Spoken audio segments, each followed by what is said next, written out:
योगी सरकार में हुए कई सारे इनकाउंटर, जहां विपक्ष ने उन पर साधा निशाना और कहा यह है फर्जी इनकाउंटर। लेकिन अगर बात की जाए मायावती अखिलेश की राज्य की, तो उनके राज्य में यहां पर कितनी बार जो है इनकाउंटर हुए और सीएम योगी के राज्य में कितने इनकाउंटर हुए, उसके बारे में आज हम इस रिपोर्ट में बात करेंगे। तब तक आप हमारे चैनल टीसी न्यूज चैनल को लाइक एंड सब्सक्राइब करना ना भूलें।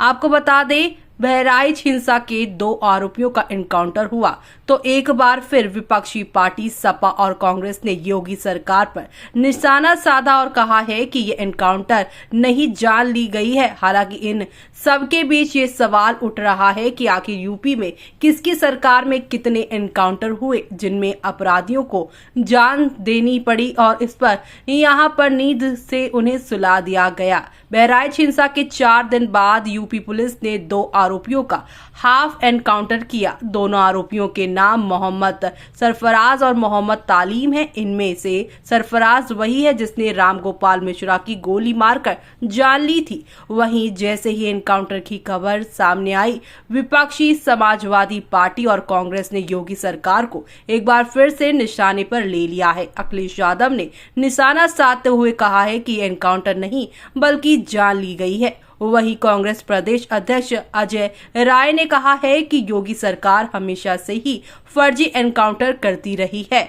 अब जब सबकी जुबान से जो है अचानक से एनकाउंटर शब्द फूट ही पड़ा है, तो ये भी जान ले आखिर जब उनकी सरकार थी तो क्या उत्तर प्रदेश में एनकाउंटर नहीं हुए थे? क्या पुलिस हाथ पर हाथ धरे बैठी थी? क्या उसको गोली चलाने की परमिशन नहीं थी? हालांकि जब इसके आंकड़े निकाले गए तो पता चला है कि ऐसा बिल्कुल नहीं था, बल्कि सबकी सरकारों में पुलिस एनकाउंटर हुए हैं। बस किसी के आंकड़े थोड़े हैं, किसी के ज्यादा है तो किसी के बहुत कम है। पुलिस एनकाउंटर 2 तरह से करती है, पहला हाफ और दूसरा फुल। हाफ एनकाउंटर में आरोपी पैर या हाथ में गोली लगने से घायल होता है, जबकि फुल एनकाउंटर में उसे अपनी जान से हाथ धोना पड़ता है।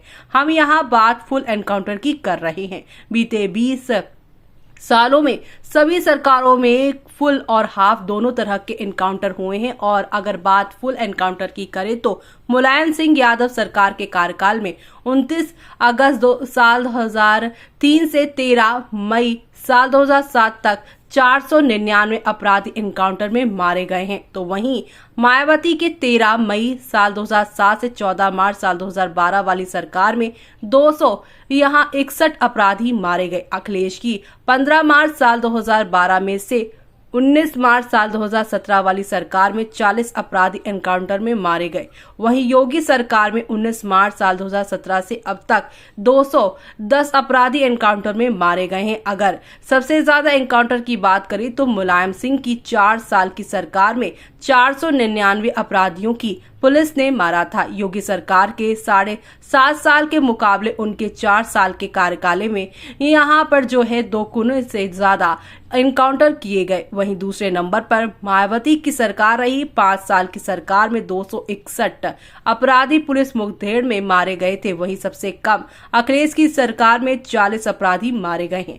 वहीं देश भर में अपराधियों को ठिकाने लगाने में उत्तर प्रदेश की एसटीएफ सबसे ज्यादा एक्टिव नजर आती है। ये हम नहीं कह रहे बल्कि गृह मंत्रालय के आंकड़े बता रहे हैं। बात अगर योगी सरकार के पिछले 5 साल 2007 से 2022 की करें तो यूपी देश का दूसरा ऐसा राज्य था जहां सबसे ज्यादा एनकाउंटर हुए थे।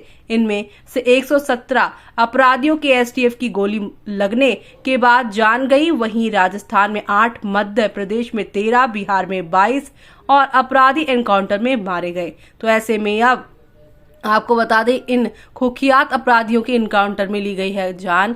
श्री प्रकाश शुक्ला बधुआ, यानी कि ये मायावती की सरकार में उनकी जान गई है। श्री प्रकाश शुक्ला की कल्याण सिंह की सरकार में उनकी जान गई है और कोठिया की मायावती सरकार में जान गई है। निर्भया गुज्जर का मुलायम सिंह यादव सरकार में जान गई है। विकास दुबे एनकाउंटर योगी सरकार के यहाँ पर टाइम पे उनकी जान ली गई है। तो ऐसे में आपका क्या कहना है इस एनकाउंटर राजनीति पर? हमें कमेंट बॉक्स में कमेंट करके बताना बिल्कुल भी ना भूलें आप।